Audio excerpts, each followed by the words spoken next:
ဒီဘက်နဲ့စားလာခြင်းအတူတူပဲအောက်ကကျတော့ခောက်တာလဲလေးလက်မလောက်ပေါင်းထားဖြစ်တဲ့သူ့ကိုခောက်စာနှစ်လက်မလောက်ပေါင်းထားနော်ဒီလေးလက်မပေါင်းနေဆိုတာခောက်စာနှစ်လက်မလောက်ပေါင်းထားဖြစ်တဲ့သူ့ကိုနှစ်ခေါက်ခောက်မယ်တစ်လက်မနှစ်ခေါက်ခောက်မှာ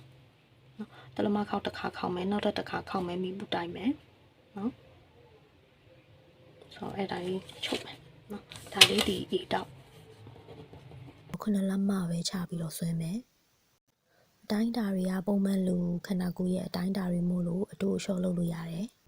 ပထမဆုံးပတ်လည်တောက်သင်ခန်းစာမှာတင်ဆွဲညှက်ချုပ်တဲ့နည်းတွေအသေးစိတ်တင်ထားပြီးသားဖြစ်တဲ့အတွက်ဒုတိယသင်ခန်းစာဖြစ်တဲ့ဒီ A တောက်နှမွာတောက်ပေါ့နော်ချုပ်တဲ့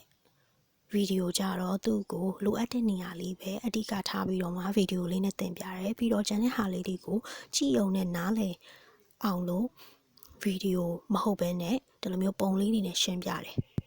အဲ့အတွက်ကြောင့်မလို့ဗီဒီယိုကမလိုအပ်ပဲရှည်လျားနေတာမဟုတ်တော့တဲ့အတွက်ဘေကုံလည်းတက်တာတယ်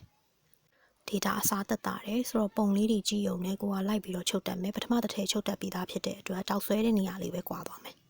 တင်နန်းတက်ချင်တယ်ဆိုရင်တော့ page ရဲ့ chat box မှာလာပြီးတော့စုံစမ်းလို့ရပါတယ်